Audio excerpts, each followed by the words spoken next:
The first light of dawn over Miami was a spectacle of soft pastels, a watercolor painting stretched across the horizon. But from the 49th floor of the Serafina Towers, it felt less like a sunrise and more like an interrogation.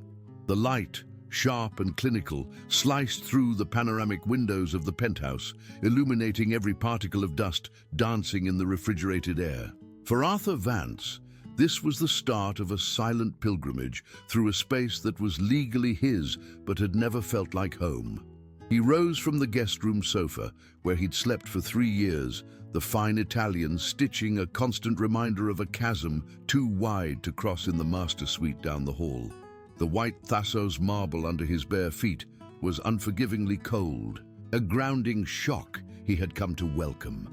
The entire apartment was a testament to his wife Beatrice's taste, stark, minimalist, and profoundly impersonal, a showroom for a life, not a vessel for living it. As he moved toward the kitchen, his reflection slid across polished surfaces. A man of 60, his frame still sturdy but weathered by an unspoken weariness. He caught the lingering scent of Beatrice's perfume, a brutally expensive fragrance called Vengeance Gardenia that hung in the air like a threat. It smelled of money and disdain. He ignored it, focusing on the comforting weight on his wrist, an old 1960s Omega Seamaster with a faded dial. To a casual observer, it was a relic. To Arthur, it was a universe. The rhythmic ticking was the sound of a different life with Eleanor, his first wife, a life of shared laughter and building something real. This watch was a sacred object in a profane temple of glass and steel. He ran a thumb over its worn crystal, a silent prayer. The watch knew the truth. He was not a reclamation project. It knew the foundation of this building was built on a love Beatrice could never comprehend, and his patience, much like the watch's mainspring, was a finite resource. His routine continued with the precision of a man holding himself together through structure. After brewing a simple cup of black coffee in a drip machine that Beatrice despised, she preferred her $5,000 chrome behemoth. He sat at the marble island. Beatrice emerged soon after, a wraith in a white silk robe. Her face was a mask of surgically enhanced beauty. She didn't greet him, she never did. Her eyes, the color of a frozen lake, landed on his mug with annoyance. "Arthur, darling," she purred, her voice a finely tuned weapon. "The Nespresso pods are right there. Using that dinosaur makes the entire penthouse smell like a diner." She poured alkaline water, her movements dismissive. Arthur took a slow sip, the warmth a small comfort against her chill. Engaging was a fool's errand. Her monologues were performances that required only an audience. "And for heaven's sake, that shirt," she continued, gesturing at his favorite faded linen button-down. "It has all the sartorial elegance of a dish rag. You must let Antoine take you shopping. The white hot party is tonight, and I will not have you wandering around looking like you've just washed ashore." When he suggested staying in, she let out a sharp, mirthless laugh. "Don't be absurd. My friends think I've locked you in a tower. You will appear, you will smile, and you will try to look like you belong here." He looked at her, this hollow woman he had chosen for a final, desperate experiment in finding love, not predicated on his portfolio. The results were now painfully clear. After she left for yoga, the silence was a profound relief. Arthur walked to the far end of the penthouse to a walk-in closet Beatrice deemed too small for her shoes. Behind a false panel, he kept his real life. His fingers found the invisible seam, revealing a small cavity. The air inside smelled of old paper and authenticity. He extracted a battered olive-drab backpack, a relic from his college days. Inside this bag was the truth, the blueprints of his life and the evidence of Beatrice's failure. It was the one part of his existence she hadn't sanitized or curated. With a deep breath, he unzipped the bag. The metallic rasp felt like a tear in his double life. He pulled out a sheaf of vellum, the original hand-drawn schematics for the Serafina Towers. His signature, Arthur Sterling Vance, It was in the corner of each page, a name no one here knew. He had designed this monument for Eleanor, a tribute now defiled by Beatrice's vanity. Next, he checked his leather-bound journal, a meticulous log of his 3-year experiment with Beatrice, chronicling her every cruel action. Finally, he withdrew a manila envelope sealed with red wax. Inside lay the master deed to the entire property and the charter for the trust that funded it. These papers held the power to detonate Beatrice's world. He dialed a number on an antiquated flip phone. "David, it's me, status report." David Chen, ostensibly the HOA president, but actually Arthur's most trusted ally, answered. "All accounts are stable, sir. The prenuptial disparagement clause is ironclad. We are on standby." Arthur asked about Beatrice's finances. "Her family trust is dwindling," David replied. "Without your alimony, she would be insolvent in months." When Beatrice swept back in later, radiant and sharp in an architectural white dress, she found him and sneered. "Honestly, Arthur, you look like the help." The words were designed to strip his dignity, but he felt nothing. The final ember of hope was gone. He met her icy gaze and nodded. "Of course, dear. I wouldn't want to embarrass you." Beatrice saw only submission, but Arthur was no longer a participant. He would go to the party as a judge, ready to deliver a verdict years in the making. The master of the tower was finally coming home. Beneath the schematics lay the next layer of his hidden life, a heavy, dark brown leather journal. It was thick and substantial, its cover worn smooth at the corners from years of handling. There was no lock, no inscription, just the quiet dignity of a private record. He lifted it out, its weight familiar in his hands. The scent of old leather and paper was a comforting, grounding presence. He opened it to a random page in the middle, his eyes scanning his own handwriting.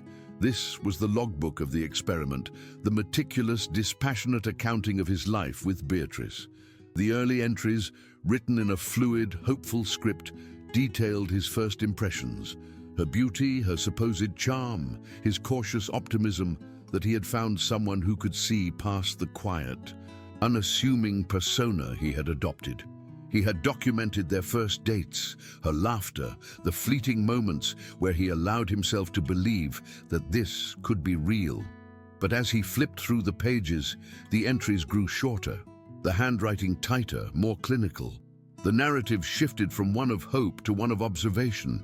He had recorded every casual cruelty, every materialistic demand, every instance where she had belittled him in public, using his feigned financial simplicity as a punchline. He noted the dates, times, and exact phrasing of her most cutting remarks. He documented her spending, the staggering sums dropped on clothes she would wear once, the private jets chartered for weekend trips, all funded from accounts she believed were hers, but were, in fact, merely allowances from the vast, invisible trust he controlled. Reading it now, he felt a profound sense of detachment, as if he were reviewing a case file on two strangers. The man who had written those early, hopeful pages was gone, replaced by this quiet, patient observer. The journal was not a diary of heartbreak. It was an indictment. It was a methodical, irrefutable collection of evidence against the character of the woman he had married, a detailed chronicle of her spectacular failure to meet the single, simple criterion of his test, to value a human heart over a financial statement. He closed the journal with a soft thud. There was no more room for doubt, no more space for second-guessing. The data was complete, the conclusion inescapable. His quiet patience had been a scientific control, and now the time for observation was over. The final item was tucked away in a hidden, canvas-lined pocket on the side of the backpack, a place he had stitched himself years ago. His fingers found the small, flat object, and he slid it out. It was a simple, thick manila envelope, deceptively ordinary. It was unlabeled, its surface slightly yellowed with age, but it was the seal that commanded respect. Instead of a simple clasp or lick of glue, the flap was secured by a disc of hardened, deep red wax, impressed with the intricate crest of a prestigious, old-world law firm. The kind of firm that didn't advertise, the kind whose power was measured in generations, not billable hours. The seal was unbroken, a symbol of the immense, dormant power held within. Arthur placed the envelope on the desk, his gaze fixed on it, his breath caught in his throat. This was the heart of it all. This was not memory or evidence. This was the source code of his entire world, the legal and financial architecture that held up the glittering facade of the Serafina Towers. He knew its contents by heart, yet the physical reality of it still had the power to make his pulse quicken.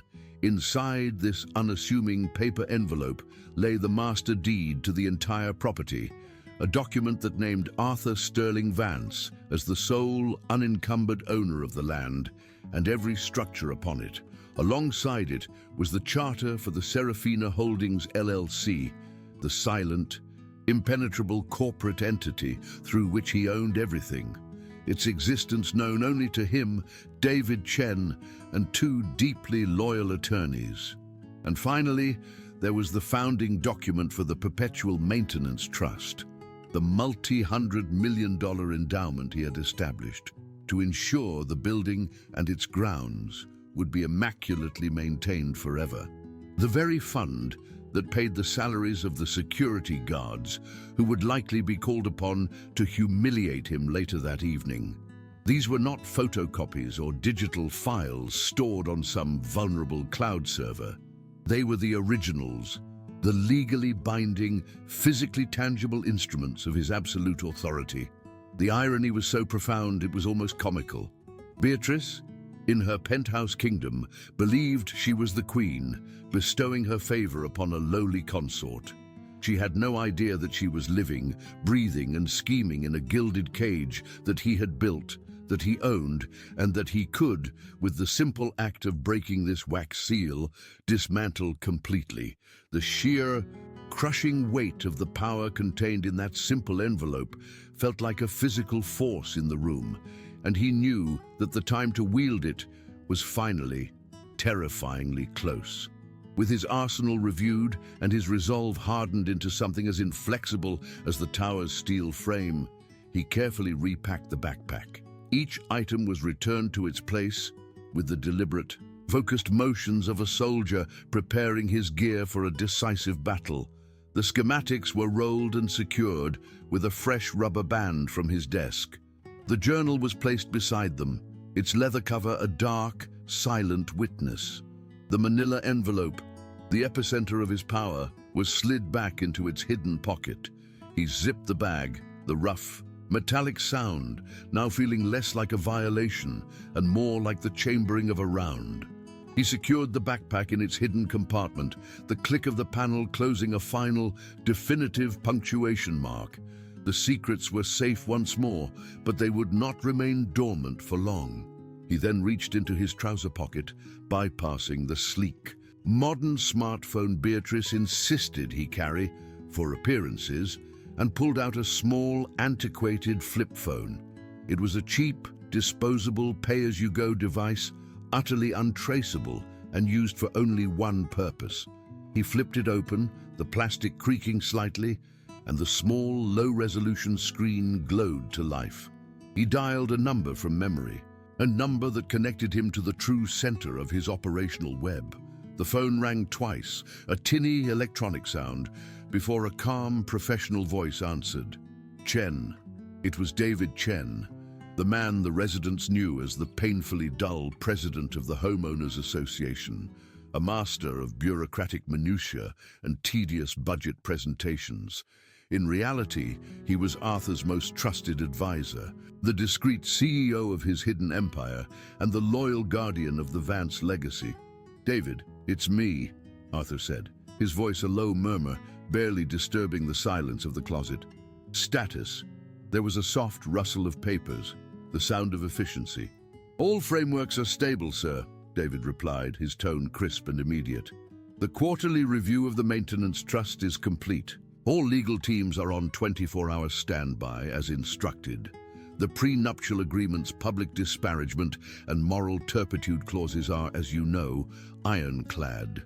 Arthur closed his eyes, visualizing the intricate legal fortress he had spent years constructing. "And the other matter?" he asked, the quiet code for Beatrice and her financial standing. There was a brief pause. "Her family's trust fund has been leveraged to 97% of its value," David stated, his voice devoid of emotion but laced with an undercurrent of professional disdain. "Her personal spending continues to exceed her alimony by a factor of 3. By our projections, without your support, she would be facing insolvency within 6 months. She is, for all intents and purposes, a house of cards." The confirmation landed not with a bang, but with a quiet, somber finality. It was the last piece of data he needed, the one that erased any lingering whisper of pity or misplaced responsibility. Her entire life was a performance financed by his silence, and the performance was about to receive its final, devastating review. He had just finished securing the backpack in its hidden compartment, the faint click of the panel swinging shut, sounding like the closing of a tomb, when Beatrice swept back into the penthouse. She was a vision of calculated severity, fresh from her glam squad and radiating the focused energy of a general before a major offensive. Her dress was a stark, architectural column of white, a piece that seemed designed not for comfort, but for intimidation, its sharp lines a perfect match for her personality. Diamonds, cold and brilliant as shards of ice, glittered at her ears and throat, catching the afternoon light and scattering it across the sterile white marble. She stopped dead in the center of the vast living area, a statue carved from ambition and disdain, and her critical gaze fell upon him. "There you are," she announced, her voice a silken purr that held no warmth, only the smooth, dangerous quality of a drawn blade. "I've laid out the navy Tom Ford blazer Antoine chose for you. It's on the bed in the master suite. It will have to do." Her eyes performed a slow, contemptuous appraisal, traveling from his comfortable, worn-in boat shoes up to the soft, faded linen of his favorite shirt. A flicker of genuine disgust, so profound it was almost theatrical, crossed her perfectly sculpted features. "Honestly, Arthur, sometimes I look at you and I truly cannot fathom what I was thinking. You looked like the help." She paused, letting the insult land, then added with a cruel twist of a smile, "No, that's an insult to the help. They at least have the dignity of a uniform."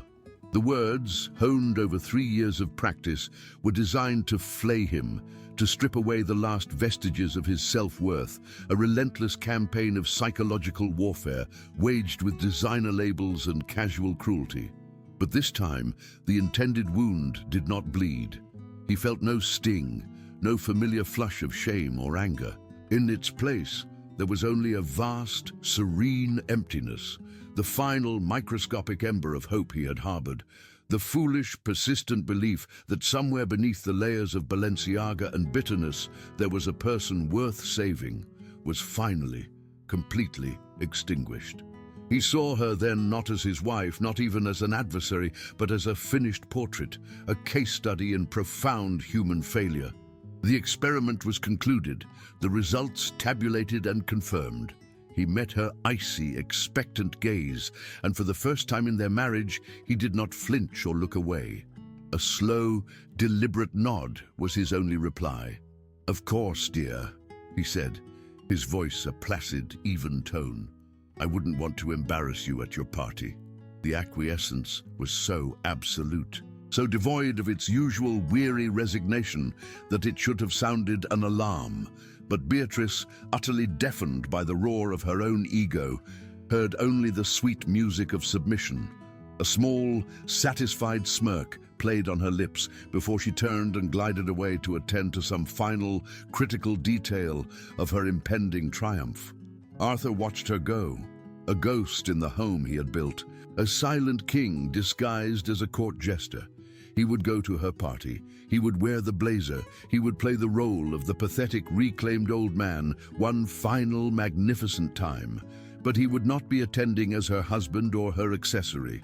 He would be attending as an auditor, ready to present a final, devastating report on an account that was now irrevocably closed. The journey from the penthouse to the pool deck was a descent through the 9 circles of his own private, gilded hell.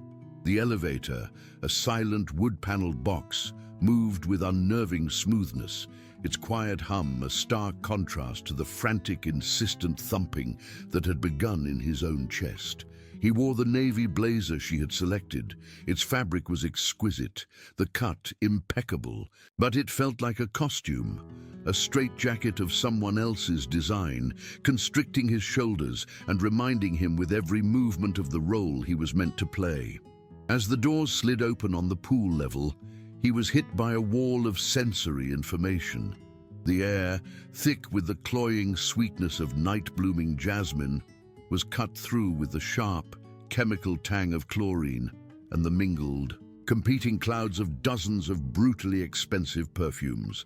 A world-renowned DJ, flown in from Ibiza, was spinning a relentless, percussive beat that seemed to vibrate up from the hand-laid mosaic tiles into the soles of his shoes. The theme was white hot, and the guests had complied with a terrifying uniformity. They were a sea of white linen, white silk, and surgically whitened teeth. A homogeneous tribe of the wealthy and the beautiful, their faces illuminated by the ethereal blue glow of the infinity pool and the intermittent flash of professional photographers' cameras. Arthur moved through the crowd like a phantom, an island of quiet authenticity in a churning ocean of artifice. He saw them all, the hedge fund managers with their predatory smiles, the socialites with their vacant, Botoxed expressions, the art collectors who couldn't distinguish a Monet from a placemat. These were the people who saw him as a curiosity, a relic, Beatrice's sad little project. He saw the subtle glances, the whispered asides behind champagne flutes, the dismissive smirks. For 3 years, this had been his life, a silent observer on the fringes of a world he owned but could never belong to. He felt a profound and aching sorrow, not for himself, but for the memory of Eleanor, for the sanctuary this space was meant to be. He had designed this deck as a tribute to her quiet grace, a place of serene contemplation.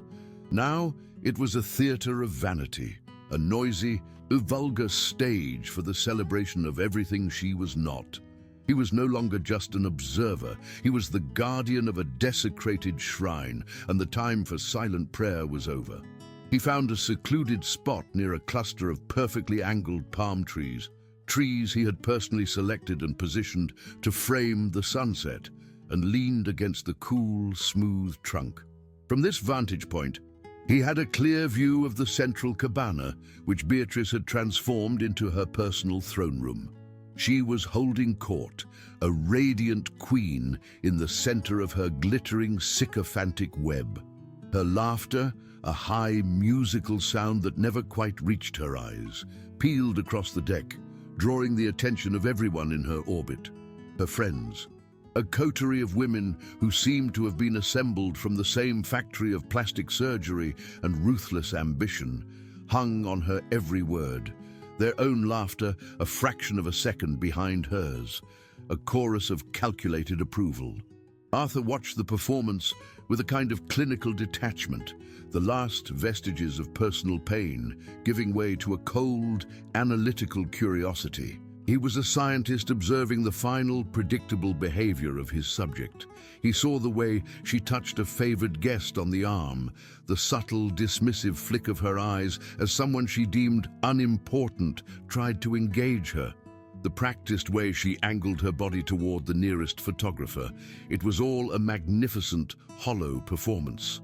Then her gaze swept the deck and landed on him. For a fleeting second, their eyes met across the shimmering, chlorinated expanse. He saw no recognition, no flicker of affection, only a flash of pure, unadulterated venom. A shadow crossed her face, a look of such profound irritation that it momentarily broke through her carefully constructed mask. To her, his mere presence, his quiet, unassuming existence in his faded swim trunks and simple cotton shirt was not just an annoyance. It was a stain on her masterpiece, a flaw in her perfect evening. She turned abruptly to the woman beside her, a notoriously gossipy real estate broker named Cynthia. Arthur couldn't hear the words over the throbbing bass of the music, but he didn't need to. He saw the conspiratorial lean of Beatrice's head, the cruel downward curve of her lips as she spoke, the dismissive wave of her hand in his direction. He saw Cynthia's eyes widen with malicious glee, followed by a sharp, eager nod. He watched as Cynthia discreetly pulled out her phone, her thumb tapping out a quick message. A cold, heavy certainty settled in Arthur's gut. This was not just a passing insult. This was a premeditated act. A plan had just been hatched in that nest of vipers, a simple, cruel plan to have him removed, to have him publicly and utterly humiliated. The devastating discovery was not that his wife despised him. He had known that for years. It was the chilling, undeniable realization that she would actively, joyfully orchestrate his public destruction for nothing more than a moment of petty, theatrical satisfaction. The minutes that followed stretched into an eternity, each tick of his old Omega Seamaster a slow, deliberate drumbeat marking the approach of his own execution. He didn't move from his spot by the palm tree, becoming a statue of quiet observation. He watched as Cynthia slipped her phone back into her tiny white clutch, a triumphant smirk playing on her lips. He watched as Beatrice resumed her performance, her laughter now seeming a little louder, a little more brittle, laced with the thrill of impending cruelty. The party swirled around him, a meaningless vortex of noise and light. Then he saw them, two figures, moving with a purpose that was entirely at odds with the languid, celebratory atmosphere of the evening.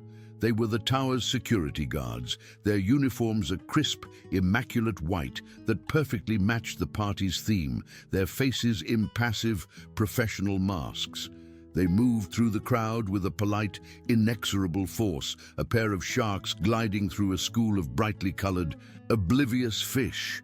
The crowd parted for them, a ripple of curiosity and mild alarm spreading through the guests nearest to their path.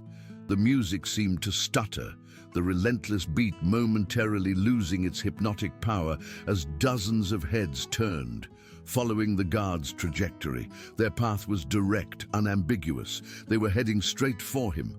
A hush fell over his corner of the deck. The whispers started, a sibilant hiss that spread from one cabana to the next. Smartphones, the modern-day guillotines, began to rise, their small black screens subtly angled to capture the unfolding drama. The two guards came to a stop a few feet in front of him, their polished black shoes gleaming in the poolside lights. "Sir?" the taller one began, his voice not unkind but amplified by the sudden quiet, a public address for all to hear. "We've had a report of a trespasser on the pool deck. We're going to have to ask you to come with us." The words were absurd, a surreal pronouncement in a place he had literally built from the ground up. A wave of something hot and sharp, the last dying echo of pain, pierced through his newfound calm. This was it, the ultimate degradation. His gaze lifted, traveling past the broad shoulders of the guards, across the shimmering, impossibly blue water of the pool he had designed in memory of his first love. He found Beatrice. She was watching, her expression a mask of feigned concern. But he could see it, clear as day in the cold, triumphant gleam of her eyes, pure, unadulterated victory. In her moment of supreme triumph, she had not just insulted him, she had tried to erase him from his own world, and the sheer, spectacular arrogance of it was the final piece of evidence he would ever need. He offered no resistance, no argument, no desperate plea of, "Don't you know who I am?"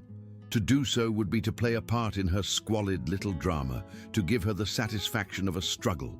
Instead, he met the guard's impassive gaze and gave a slow, deliberate nod, a gesture of such profound and unsettling calm that it seemed to momentarily confuse them.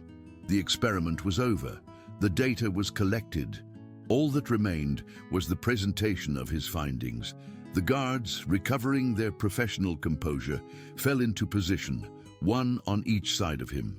They didn't touch him, but their presence was a physical boundary, a moving cage. The escort began. It was a parade of one, a slow, methodical walk of shame past the smirking, whispering residents of the world he had created. He could feel their eyes on him, 100 tiny pinpricks of condescension, pity, and schadenfreude. He saw the faces clearly.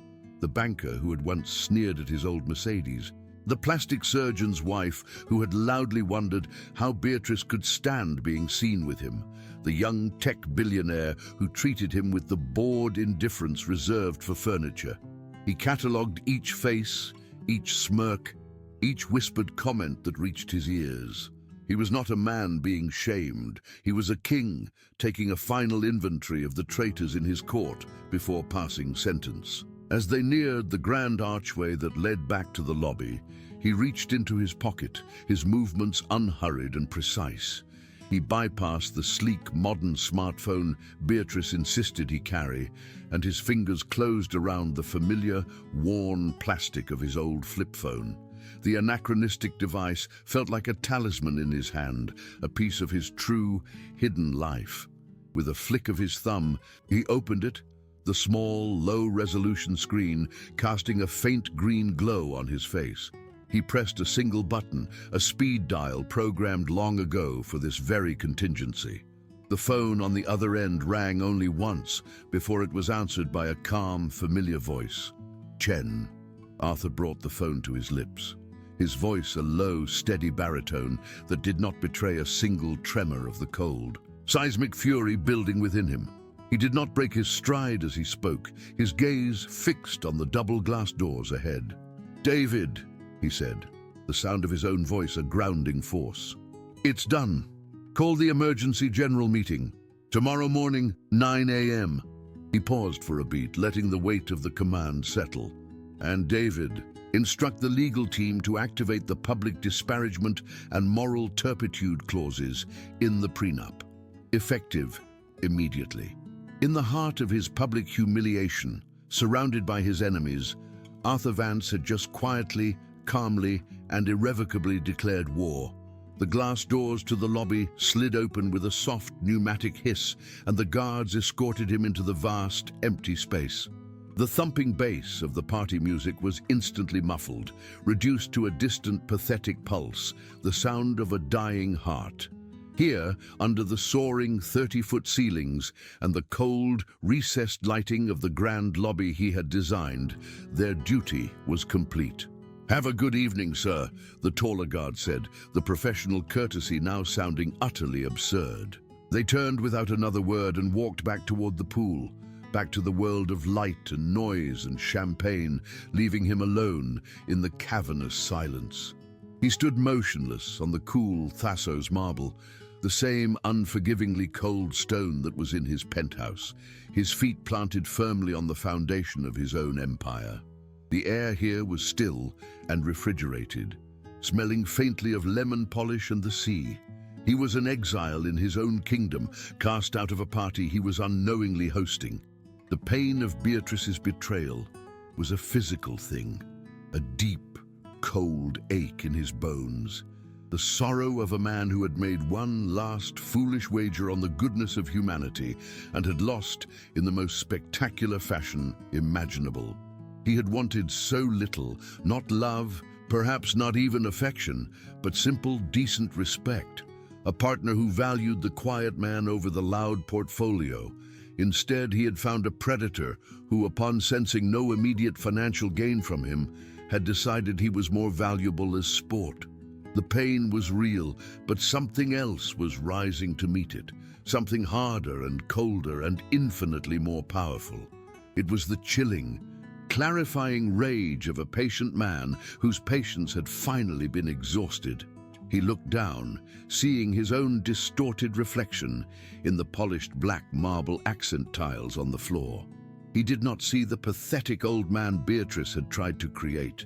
The charity case, the reclamation project. He saw the ghost of Arthur Sterling Vance, the architect of this entire world. A man who had hidden his power behind a shield of humility, waiting for a sign that never came. The experiment was over. The hypothesis was proven. Beatrice and her court had mistaken his quiet for weakness, his simplicity for poverty, his patience for impotence. They were about to receive a lesson in the fundamental, brutal difference between wealth and power, a lesson that would be delivered not with a whisper, but with the force of a hurricane they never knew was gathering just off their perfect, sun-drenched shore. He did not return to the penthouse immediately. Instead, he walked. He left the sterile, air-conditioned world of the Serafina Towers through a service exit he had designed himself, a discreet door that opened into a humid, jasmine-scented alleyway.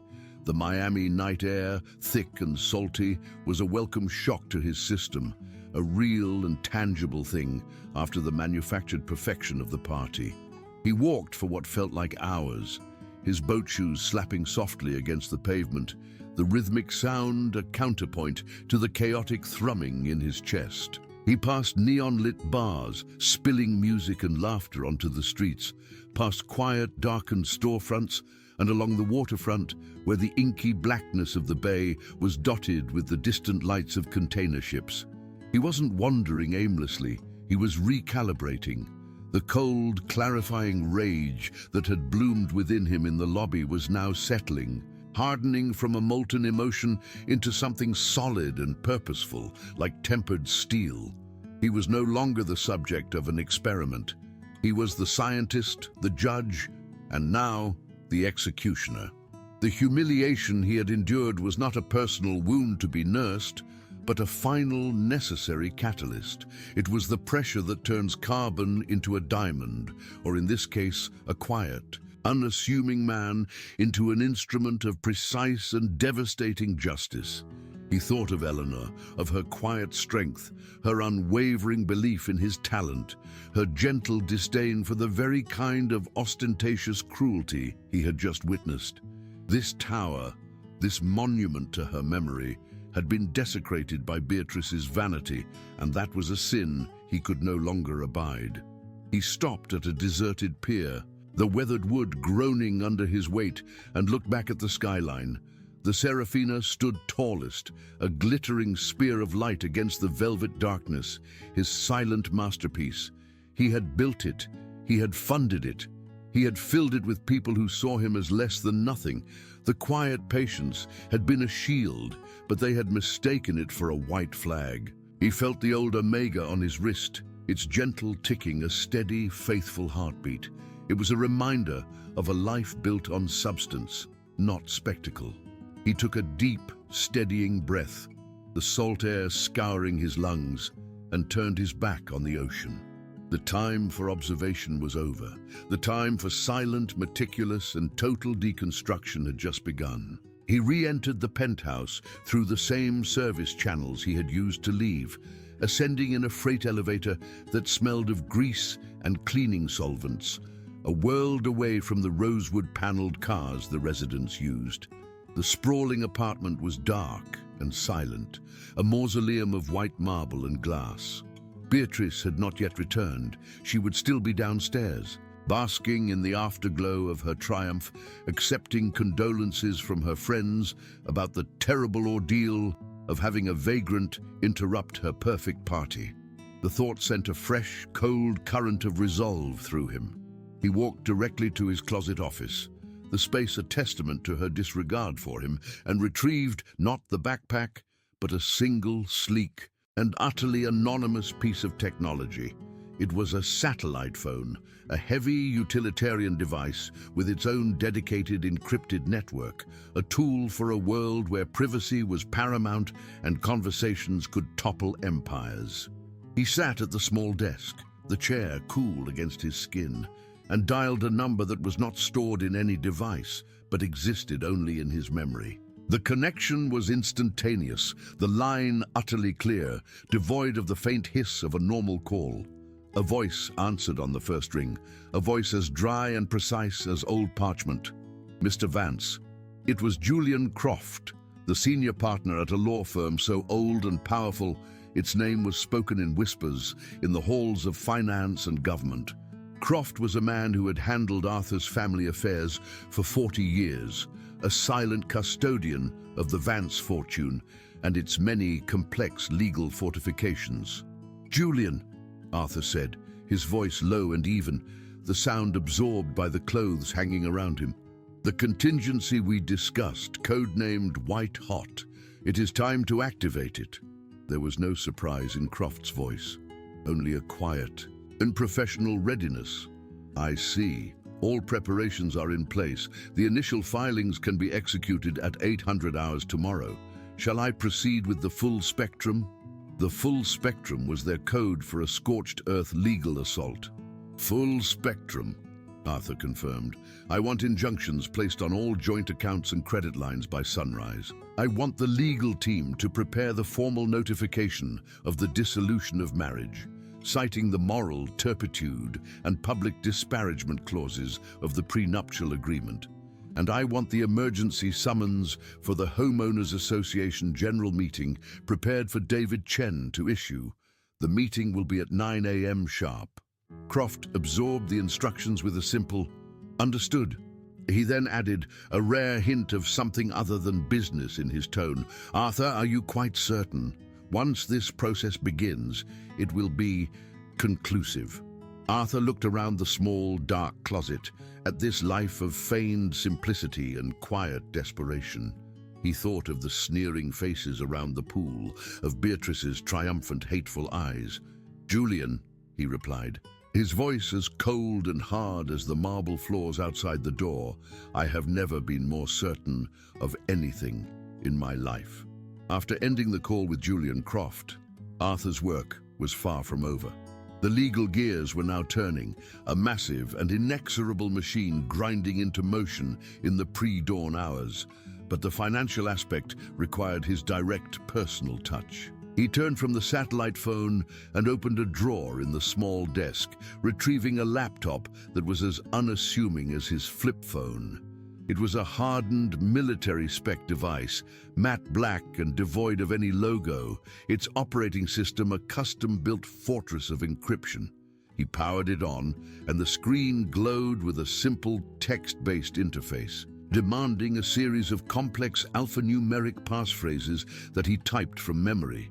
This was the true command center of his empire, the portal to the vast and invisible architecture of Serafina Holdings and the perpetual trust that funded it. With a few quiet keystrokes, he bypassed the public-facing banking portals and entered the back-end systems, the digital plumbing of his fortune. His first action was surgical. He located the network of personal and household accounts that Beatrice accessed. These were the accounts that funded her shopping sprees, her stylists, her private jet rentals, the lifeblood of her existence.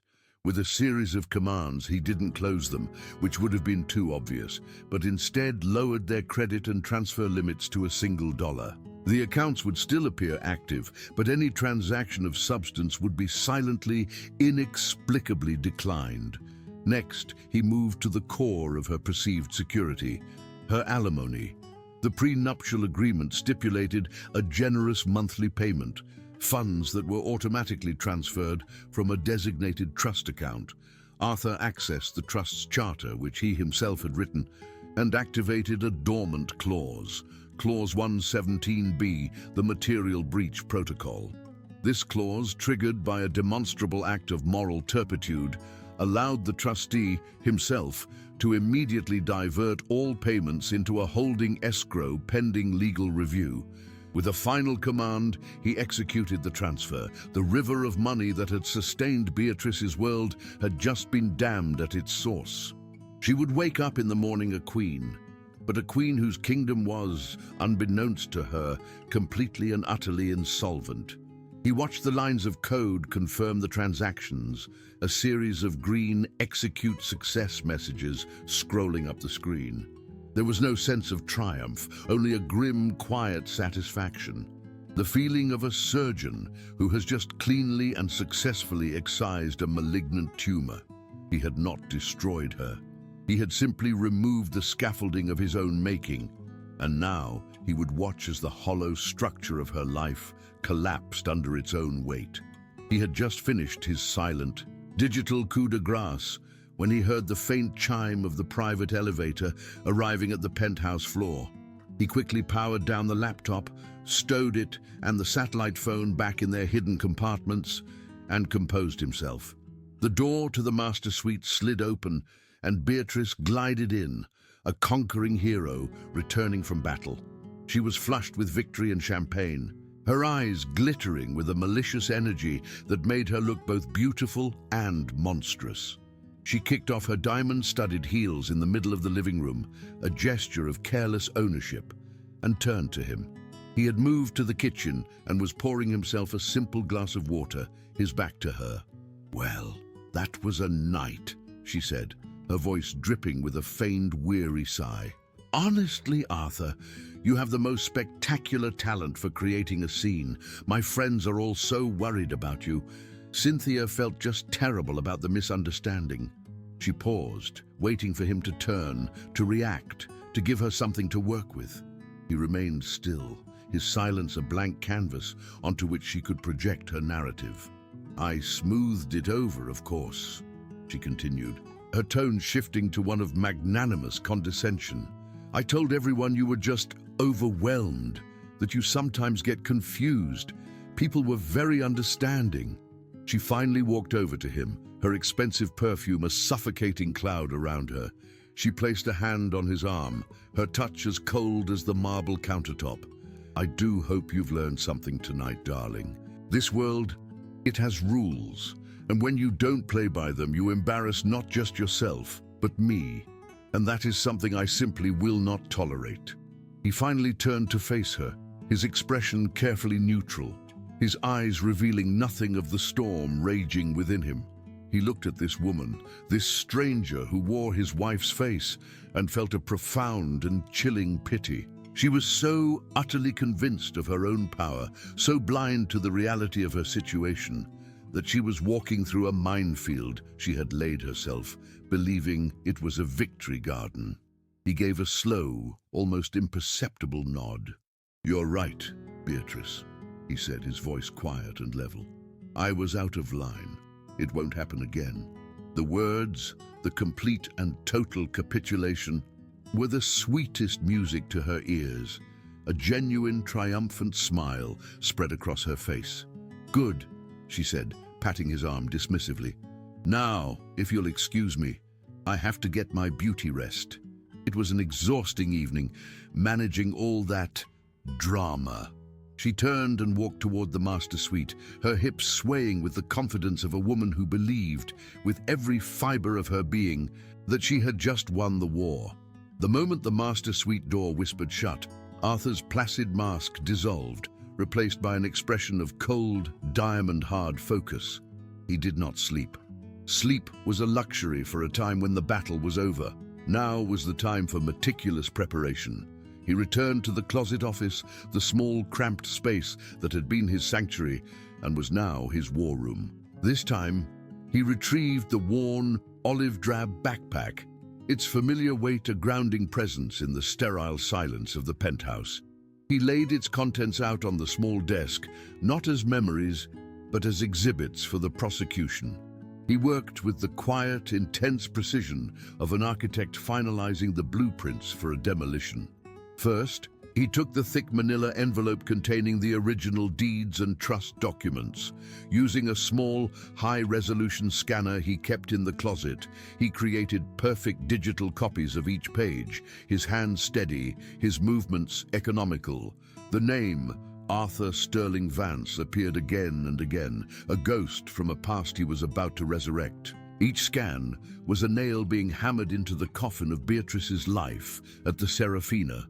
Next, he turned his attention to the building's security system, a network he had personally designed with a series of hidden, administrator-level back doors, known only to himself and David Chen. He accessed the archives from the previous evening, navigating to the camera that had the clearest view of Beatrice's cabana. He isolated the exact moment of her conversation with Cynthia, the video crystal clear, the audio captured with startling fidelity by a sensitive parabolic microphone concealed within a decorative sconce, a feature he had insisted upon for resident security. He replayed the clip, Beatrice's voice dripping with contempt, filling the small room. "Call security. Get that pathetic old man out of my sight." He edited the footage into a short, damning clip, saving it to an encrypted drive. He then compiled everything: the scanned deeds, the trust charter, the video evidence, and a summary of the financial actions he had taken into a single secure presentation file. He sent it to David Chen with a one-word message: Armory. The work was methodical, dispassionate, and utterly final. He was not just gathering evidence. He was crafting a narrative, a story of deception and arrogance that would be presented to a jury of her peers, in a courtroom of his own design. As the first pale fingers of dawn began to stretch across the Miami skyline, Arthur stood at the floor-to-ceiling windows of the penthouse, looking out over the city he had helped to shape. The sunrise was the same spectacular display of soft pastels he had witnessed countless times before, but today it felt different. It was not an interrogation, nor was it a gentle promise. It was a declaration.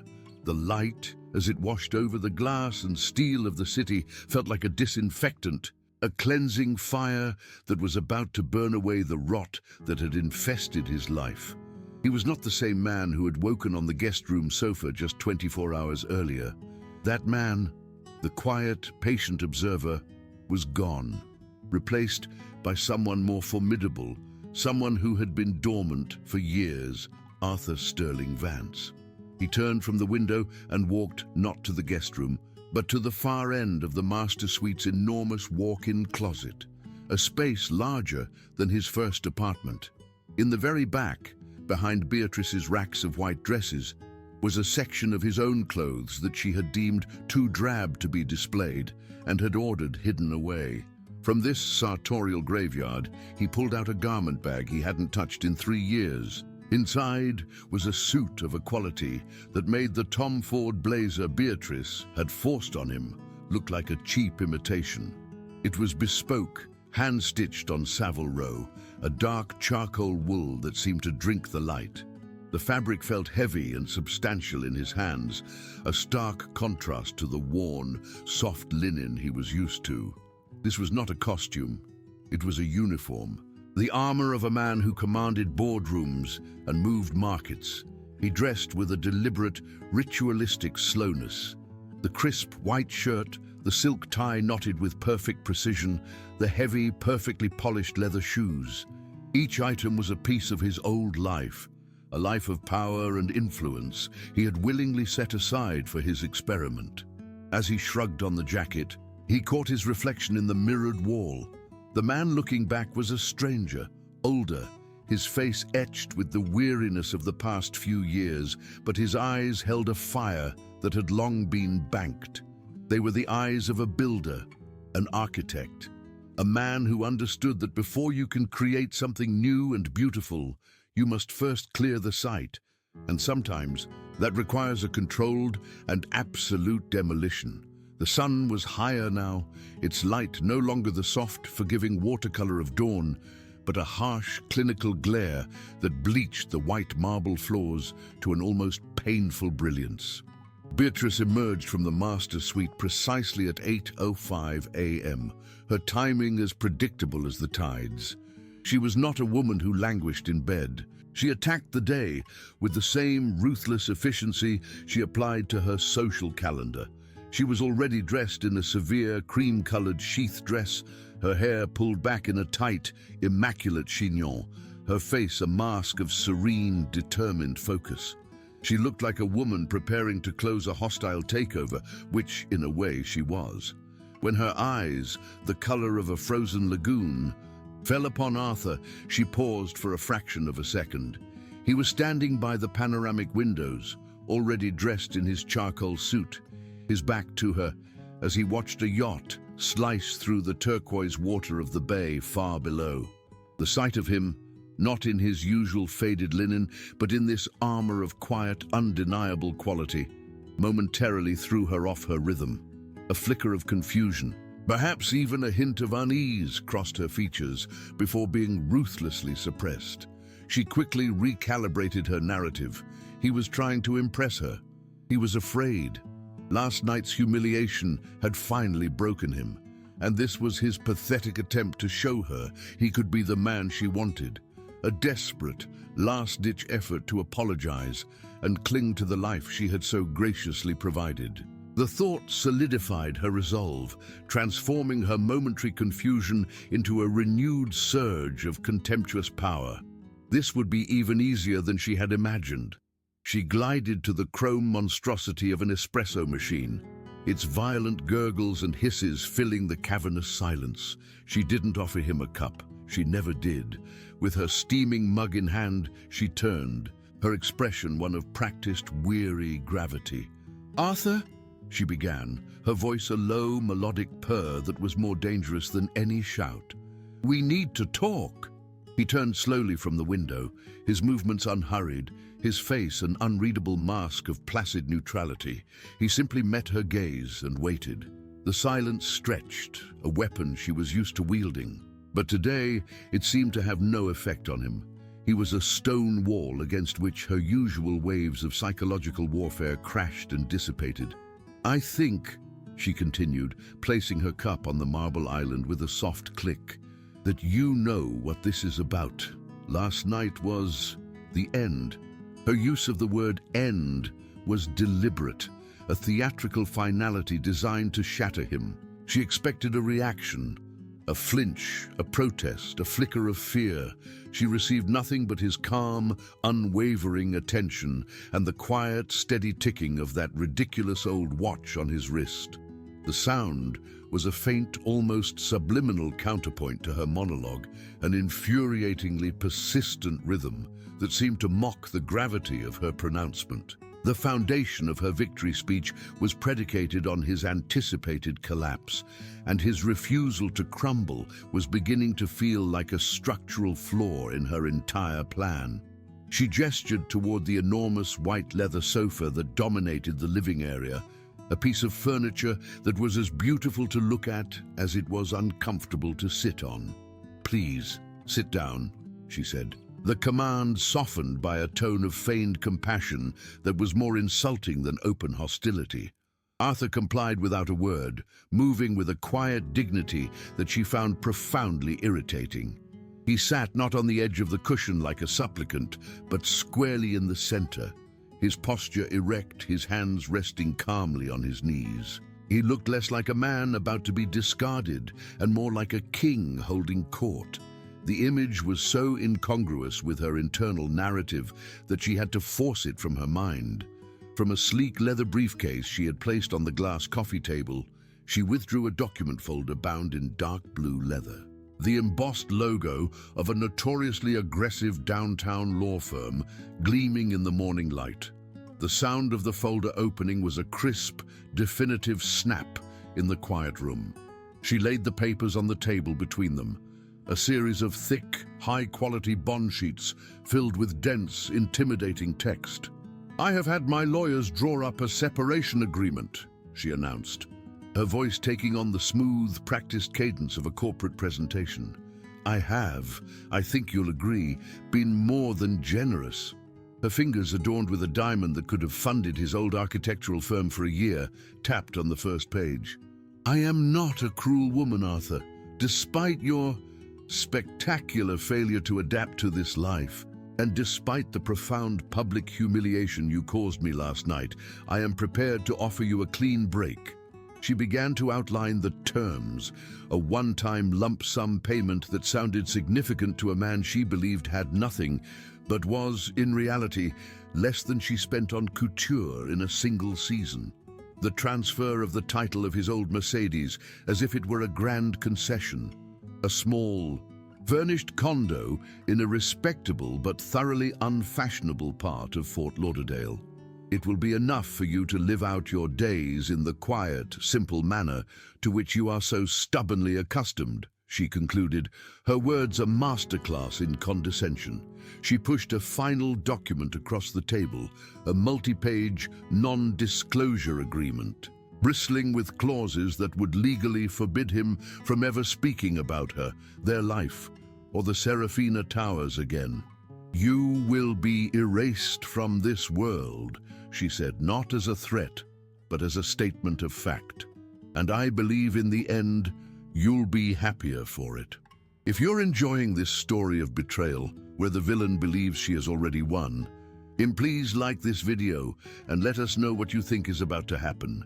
He picked up the sheaf of papers, the weight of the high-thread Count Cotton bond, a subtle, expensive lie. He could feel her eyes on him, a physical pressure as he scanned the pages.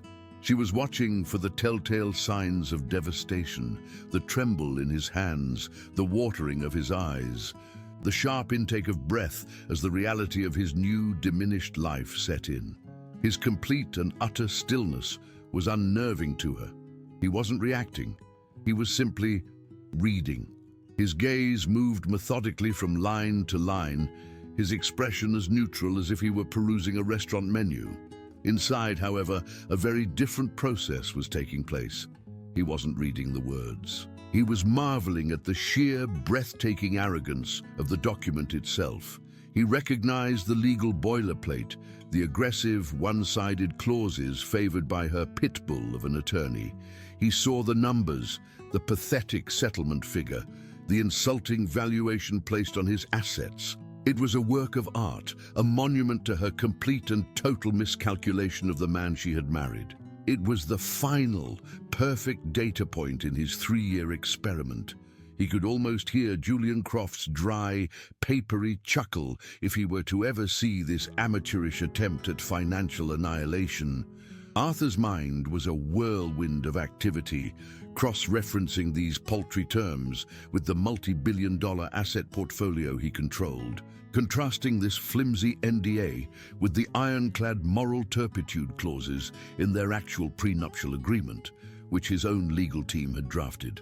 The sheer scale of the dramatic irony was almost enough to make him laugh.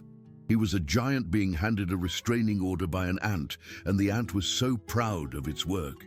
He reached the final page, the signature line waiting for him, a small, black underscore at the bottom of a mountain of text designed to bury him. Beatrice slid a pen across the cold glass surface of the table. It was a cheap, disposable plastic ballpoint, the kind found in banks or hotel rooms, a final, subtle insult.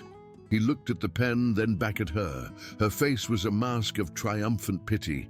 She believed she was witnessing the complete and total surrender of a broken man. She had no idea she was actually witnessing the calm, deliberate arming of a nuclear warhead. He took the pen. Its plastic casing was light and flimsy in his hand, a child's toy. With a slow, deliberate movement that seemed to stretch time to its breaking point, he uncapped it and leaned forward. The faint, scratchy sound of the cheap nib on the expensive paper was the only sound in the room, a sound that she would remember for the rest of her life as the moment her entire world began to unravel. He signed his name, Arthur Vance. The simple, unassuming version he had adopted for this life, a final nod to the role he had played so convincingly, and then he pushed the papers back toward her, the ink still wet on his quiet declaration of war. Beatrice's smile was a thing of terrible, triumphant beauty. It was not a smile of happiness, but of pure, unadulterated victory, the smile of a predator that has finally cornered its prey and is savoring the moment before the final killing bite. She carefully gathered the signed documents, her movements crisp and precise, as if she were handling a priceless artifact. She tapped the edges against the glass table, aligning them into a perfect, neat stack before sliding them back into the dark blue leather folder. The soft snap of the folder's magnetic clasp closing was, for her, the sound of a vault door sealing, locking away her future, her freedom, and her continued ascent in the social stratosphere of Miami. Her work here was done. The unpleasantness was over. The final piece of her carefully curated life was now in place. She stood up, smoothing the front of her sheath dress, a gesture of finality, of dismissal.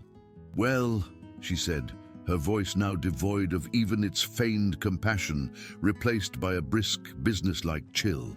"That's settled, then." She looked down at him, still sitting on the sofa, a silent, immovable object in her otherwise perfect world. "I'll need you to be out of the penthouse by noon. My assistant will arrange for a car. Just pack a single suitcase with your personal effects. My lawyers will be in touch with your people," she added the word with a sneer, "to arrange for the shipment of the rest of your modest belongings." She didn't wait for a response. She didn't want one. In her mind, he had ceased to exist as a person of consequence. He was now just a logistical problem to be managed, a piece of old furniture to be removed. She turned her back on him, a final, definitive act of erasure, and walked toward the master suite, her heels clicking a sharp, staccato rhythm on the cold marble floor. The sound was a countdown. Arthur remained seated for a long moment, listening to the sound of her footsteps fade, followed by the soft, pneumatic hiss of the master suite door sliding shut. A profound, echoing silence descended upon the vast, sun-drenched room. He felt a strange and sudden lightness, the exhilarating sensation of a deep-sea diver finally jettisoning his weights and beginning the swift, inexorable ascent toward the surface. He looked at the ornate, minimalist clock on the wall, a piece of art Beatrice had paid a fortune for. The sleek, black hands pointed to 8:47 a.m. 13 minutes. 13 minutes until the emergency general meeting he had called was scheduled to begin in the grand ballroom downstairs. 13 minutes until the woman in the next room, so secure in her false victory, would learn the true and terrible meaning of the name Arthur Sterling Vance. He stood in the wings of the grand ballroom stage, a ghost in a charcoal suit, listening to the sound of his own execution being celebrated. The room, a cavernous space of shimmering crystal chandeliers and floor-to-ceiling windows that overlooked the now infamous pool, was filled to capacity. The air was thick with the low, predatory hum of gossip, a potent cocktail of the cloying scent of mingled perfumes and the bitter aroma of freshly brewed coffee. From his vantage point, he had a clear view of the front row, where Beatrice sat enthroned. She was a vision in a severe winter-white suit, her posture immaculate, her expression a carefully calibrated mask of magnanimous sorrow. She was playing the part of the wronged wife to perfection, occasionally dabbing at a dry eye with a silk handkerchief and accepting the sympathetic whispers of her friends, Cynthia included, who sat beside her like a loyal, venomous lady-in-waiting. Arthur watched her performance, not with anger, but with a kind of profound, clinical detachment. She was so utterly convinced of her own narrative, so secure in the belief that this meeting was for her, a public forum for the community to apologize for the unfortunate misunderstanding and for him to grovel for her forgiveness. She had no idea that she was not the guest of honor at a coronation, but the primary subject of a public autopsy. He felt the weight of the bespoke wool on his shoulders, a familiar armor he hadn't worn in years. He ran a thumb over the cool, smooth crystal of his Omega Seamaster, its gentle, rhythmic ticking a secret metronome, counting down the final seconds of Beatrice's reign. He could feel the stares of the few staff members who saw him waiting, their eyes wide with the confusion that would soon be replaced by dawning, spectacular understanding. The low murmur of the crowd reached a crescendo and then began to subside as a figure walked toward the podium at the center of the stage. It was David Chen. Arthur watched as his quiet, unassuming business manager, a man the residents knew only for his tedious presentations on landscaping budgets and recycling protocols, adjusted the microphone. A profound, expectant silence fell over the ballroom, the only sound the faint clinking of a water glass. Beatrice leaned forward slightly, a small, triumphant smile playing on her lips, ready to graciously accept the HOA's apology. The trap was set. The audience was seated, and the curtain was about to rise on a drama more devastating than any of them could possibly imagine. David Chen tapped the microphone once, a sharp, definitive sound that cut through the lingering whispers and commanded absolute attention. He was not the bland, slightly stooped bureaucrat they were used to seeing. Today, he stood taller, his shoulders squared, his gaze sweeping across the room with an uncharacteristic and unsettling authority. He wore a simple dark suit, but it seemed to fit him with a new sense of purpose. "Good morning, everyone," he began, his voice amplified by the sound system, devoid of its usual apologetic quaver. It was firm, clear, and resonant, the voice of a man in complete control. A ripple of confusion went through the audience. This was not the tone of a man about to deliver a groveling apology. Arthur watched Beatrice's triumphant smile flicker, the first hairline crack appearing in her mask of serene confidence. She shot a questioning glance at Cynthia, who could only offer a slight, uncertain shrug in return. "I have called this emergency general meeting," David continued, his eyes locking onto the front row, "and I want to be clear about its purpose. We are not here to discuss last night's security incident at the pool." A collective, audible gasp went through the room, a sound of frustrated anticipation from a crowd that had come hungry for gossip and was now being denied its meal. "We are here," David's voice dropped slightly, becoming heavier, more deliberate, "to discuss the very foundation of this community, to correct a fundamental misunderstanding about the world in which you live." The confusion in the room was now palpable, a thick, anxious energy that replaced the earlier schadenfreude. People were shifting in their seats, whispering behind their hands, their eyes darting from David to Beatrice and back again. Beatrice was no longer smiling. Her face had hardened into a mask of pure irritation. Her eyes narrowed, convinced this was some new, spectacular incompetence on the part of the HOA. "For its entire existence," David declared, his voice rising again, "the Serafina Towers, the land it sits on, and the perpetual trust that funds its immaculate existence, have been owned and controlled by a single private benefactor. A man who wished to live among you quietly and anonymously to ensure his vision for a true community was honored. Today, at his request, that privacy ends." He paused, letting the weight of his words sink into the dead silent room. "It is my distinct and profound honor to introduce you to the founder, the chief architect, and the sole, unencumbered owner of the Serafina Towers." He turned and gestured to the wings, his hand outstretched. "Mr. Arthur Sterling Vance." The name Sterling hung in the air for a charged second before Arthur stepped from the shadows into the full, bright light of the stage. The collective gasp this time was not one of surprise, but of pure, unadulterated shock. A physical wave of sound that seemed to make the crystal chandeliers tremble. This was not the man they knew. The faded linen shirts and worn boat shoes were gone, replaced by a suit of such quiet, devastating expense that it seemed to absorb the light around it, radiating an aura of immense, old-world power. He moved with a calm, unhurried grace, his polished leather shoes making no sound on the stage, his face an unreadable mask of placid authority. As he reached the podium, the massive projection screen behind him, which usually displayed pie charts of maintenance expenses, flickered to life. The first image that appeared was a high-resolution scan of a legal document, its header bold and unequivocal. "Master Deed." A frantic, desperate whispering erupted as hundreds of eyes scanned the dense legal text, but they all settled on one line, one name circled in a stark, digital red. Owner, Arthur Sterling Vance. Before the full impact could register, the image dissolved, replaced by the founding charter for the multi-hundred-million-dollar Serafina Perpetual Maintenance Trust, the very fund that paid all their salaries and kept their paradise immaculate. Again, the name circled in red, founder and sole trustee, Arthur Sterling Vance. A deathly silence fell over the room.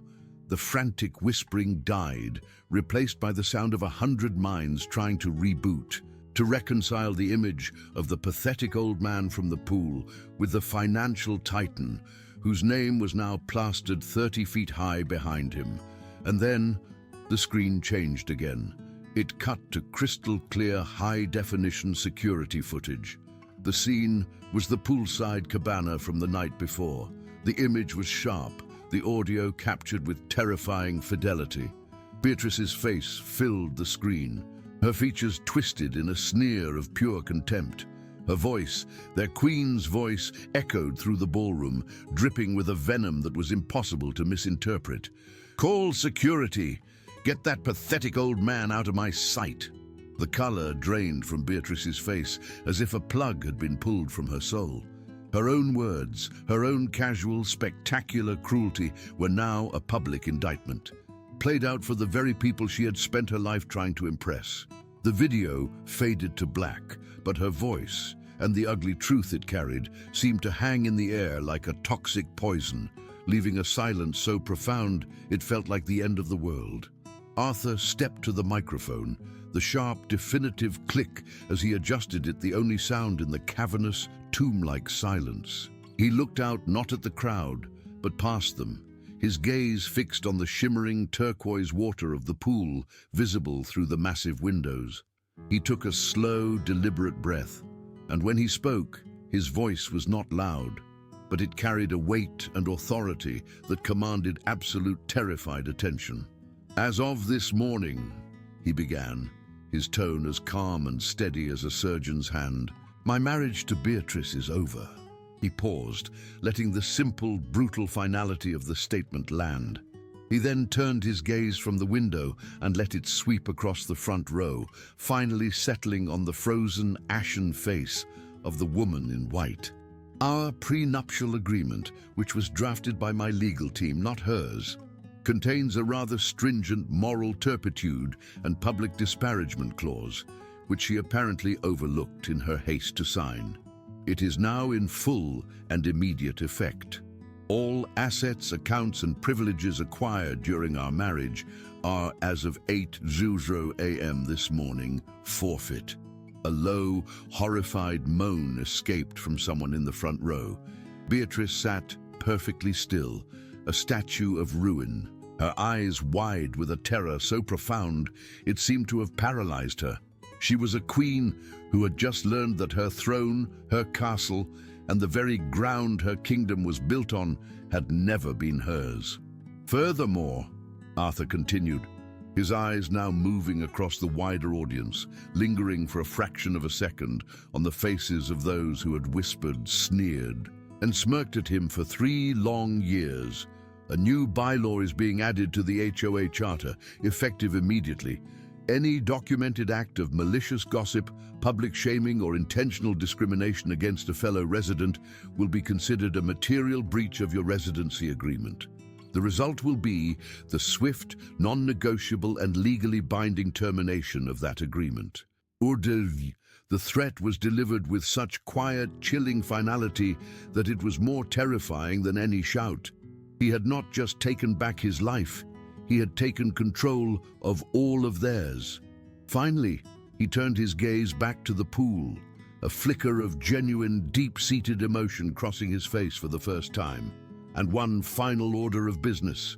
The infinity pool, this beautiful, serene space, will be officially and permanently renamed. From this day forward, it will be known as the Eleanor Vance Memorial Pool, in honor of my late wife, the woman of substance and grace for whom all of this was truly built. He stepped back from the microphone, his work complete. He had not raised his voice, he had not gloated, he had simply presented the facts, and in doing so, had brought an entire world of artifice and cruelty crashing down, leaving Beatrice to sit alone in the wreckage, a ghost in a paradise that had belonged all along to the man she had so profoundly, so foolishly, and so fatally despised. He did not linger for the applause that would never come, nor did he wait for the stunned, horrified silence to curdle into the frantic, desperate whispers that were sure to follow. His work in that room was done. The verdict had been delivered, the sentence passed. With a final quiet glance at the shimmering surface of the newly christened Eleanor Vance Memorial Pool, he turned from the podium and walked toward the grand double doors at the back of the ballroom. His footsteps made no sound on the thick plush carpet, but his passage was a seismic event, parting the sea of frozen, shocked faces. He could feel their eyes on him, 100 different gazes that were no longer filled with condescension or pity, but with a new, terrifying cocktail of awe, fear, and dawning, sickening self-recrimination. He saw the hedge fund manager, who had once sneered at his old Mercedes, now looking physically ill, his face the color of spoiled cream. He saw the plastic surgeon's wife, a woman who had loudly pitied Beatrice for being saddled with him, now staring at her hands as if she had never seen them before, unable to meet his gaze. They were all recalibrating their entire universe, frantically trying to reconcile the quiet, unassuming man they had mocked with the silent, omnipotent force that had just revealed he owned their world. As he passed the front row, his path took him within a few feet of Beatrice. He did not turn his head, but he could see her in his periphery, a statue carved from ruin. The perfect, severe lines of her white suit now seemed like a shroud, and her skin, which had been so artfully tanned and illuminated that morning, had taken on a waxy, translucent pallor. Her hands were clenched in her lap, the knuckles white, and a single, almost imperceptible tremor ran through her. Her eyes were fixed on the empty stage, wide and unblinking, but he knew she wasn't seeing anything. The shock was so profound, so absolute, that it had shattered her from the inside out, leaving behind a hollow, beautiful shell. The intricate, ruthless machinery of her mind, which had spent a lifetime calculating social angles and financial advantages, had finally encountered a variable it could not process and had simply, utterly shut down. He felt no triumph in that moment, no surge of vengeful satisfaction. There was only a profound, aching sadness for the sheer, tragic waste of it all. He had offered her a kingdom and asked only for a crumb of simple, human decency in return, and she had chosen with gleeful arrogance to spit in his face instead. He reached the doors, where David Chen was waiting, his expression one of sober, professional loyalty. Arthur gave a single, almost imperceptible nod, a silent acknowledgement of a job well done, and then he stepped out of the ballroom and into the quiet, sun-drenched lobby. He left the wreckage of a life behind him, not looking back, knowing that the most difficult part was not the demolition, but deciding what beautiful new thing he would now build upon the cleared ground. Weeks later, the warm, late afternoon sun slanted across the weathered planks of a small, private pier far north of the city, a place of quiet solitude he had discovered with Eleanor decades ago. Arthur sat on the tailgate of his old Mercedes convertible, the faded red leather of the seats warm against his back, the salty air, a clean, welcome balm after years of breathing the sterile, refrigerated atmosphere of the penthouse. He wore a soft, comfortable linen shirt and his old boat shoes, but they were no longer a disguise or a statement of defiance. They were simply his clothes, worn with the easy, unself-conscious comfort of a man who was finally completely at home in his own skin. Spread across his lap was not a financial ledger or a legal document, but a thick, fresh sheet of architectural vellum. In his hand was a simple graphite pencil, its tip worn from use. He was sketching, his hand moving with a fluid, confident grace that had been dormant for too long. The lines taking shape on the page were not for a new tower of glass and steel, not for another monument to wealth and isolation. They were the preliminary designs for the Eleanor Vance Center for the Arts, a sprawling, low-slung building of natural wood and stone, designed to blend seamlessly with the coastal landscape, a public space dedicated to nurturing the kind of quiet, creative beauty his late wife had so cherished. He had heard whispers, of course, carried to him by a discreet David Chen. Beatrice was gone, her name now a cautionary tale whispered in the very cabanas where she once held court. She had been seen once in a Fort Lauderdale cafe looking diminished, the brilliant hard-edged light in her eyes extinguished, leaving behind a bewildered emptiness. He felt a distant, impersonal pity for her, the way one might feel for a beautiful exotic bird that had flown at full speed into a window it could not see. Her tragedy was not that she had lost a fortune, but that she had never understood the concept of true worth in the first place. He looked down at his wrist, at the old Omega Seamaster, its cracked crystal catching the golden light of the setting sun. Its gentle, rhythmic ticking was a steady, faithful heartbeat against his skin, a constant reminder of a life built on substance, not spectacle. It had outlasted the sham marriage, the penthouse, and the entire hollow performance. He had learned, through a long and painful experiment, that a person's true net worth is not measured by the numbers in their bank account, but by the quality of the legacy they leave behind. A truth that no amount of money can buy, and no amount of arrogance can ever erase.